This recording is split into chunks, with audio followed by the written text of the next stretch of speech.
नमस्कार मंडळी, मयुरीज किचनमध्ये तुम्हा सर्वांचं खूप खूप स्वागत आहे. आज तुमच्यासाठी ना एक वेगळी रेसिपी घेऊन आली आहे आणि एकदम मस्त अशी रेसिपी आणलेली आहे. हिवाळ्यामध्ये तुम्हाला हे कंद सगळ्या बाजारामध्ये दिसून येतं, ज्याला पर्पल याम असं म्हटलं जातं.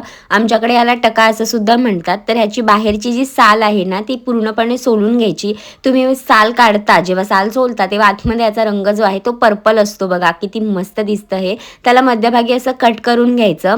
हे काहीसं अशा पद्धतीने, आणि जर एक्स्ट्राची साल असेल ती सुद्धा सुरीच्या मदतीने काढून घेऊ शकता. आणि ह्याचे ना असे पातळ पातळ काप करून घ्यायचे आहेत. सुरीच्या मदतीने, स्लायसरच्या मदतीने किंवा विळीच्या मदतीने सुद्धा तुम्ही हे काप करून घेऊ शकता. पण आपण जेव्हा बटाट्याचे काप करतो तेव्हा बटाटा जो आहे तो इझिली कट करता येतो, तसं ह्याला पटकन कट करता येत नाही, कारण हे थोडंसं टणक असतं. त्याच्यामुळे सुरीला जरा जास्त धार असेल तर व्यवस्थित लक्ष देऊन ह्याचे पातळ पातळ असे काप करून घ्यायचे. तर माझे सगळे काप इथे रेडी झालेले आहेत. तर पाण्यामध्ये हे काप स्वच्छ धुवून घ्यायचे. काप धुवून झाल्यानंतर पाण्यातून वेगळे करायचे. हे थोडंसं ना चिकट असतं, त्याच्यामुळे पाण्यातून अलगद काढून घ्यायचं.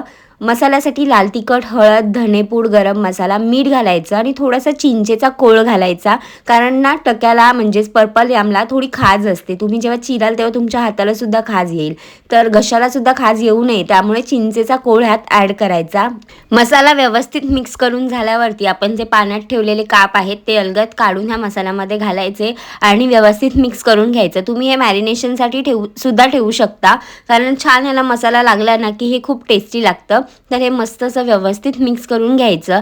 जर तुम्ही मयुरीज किचनला अजूनपर्यंत सबस्क्राईब केलं नसेल तर लगेच जा, सबस्क्राईब करा आणि बेल आयकॉनवर क्लिक करायला विसरू नका, म्हणजे जेव्हा केव्हा मी माझी नवीन रेसिपी अपलोड करेल तेव्हा तुम्हाला त्याचं नोटिफिकेशन मिळेल. आता ह्या कापांना फ्राय करण्यासाठी 2 चमचे रवा, त्यामध्ये 1 चमचाभर तांदळाचं पीठ घालायचं आणि व्यवस्थित ते मिक्स करून घ्यायचं. आणि आपण जे तयार केलेले काप आहेत ना ते एक एक करून छान ह्या मिश्रणामध्ये कोट करून घ्यायचे आहेत. याने मस्त कुरकुरीत आपले काप तयार होतात आणि फिश फ्रायसारखे सुद्धा दिसतात. जर तुम्ही व्हेजिटेरियन असाल तर तुमच्यासाठी ही कमाल रेसिपी आहे. तर बघा, हे असं व्यवस्थित मिक्स करून घ्यायचं आणि आपण आता ह्याला फ्राय करणार आहोत. आपण शॅलो फ्राय करणार आहोत ह्या कापांना. तर असे मस्त सगळे काप मी रेडी करून घेते. पॅन गरम करत ठेवायचं. पॅनवरती थोडं तेल स्प्रेड करून घ्यायचं आणि एक एक करून काप जे आहेत ते तव्यावरती लावून घ्यायचे आणि 5-5 मिनिटांसाठी स्लो टू मिडियम हीटवरती हे दोन्ही बाजूनी छान रंग येईपर्यंत आपल्याला फ्राय करून घ्यायचे आहेत. हे दिसायला तर खूप सुंदर दिसतात, पण वरण भातासोबत किंवा खिचडीसोबत हे खूप कमाल लागतात.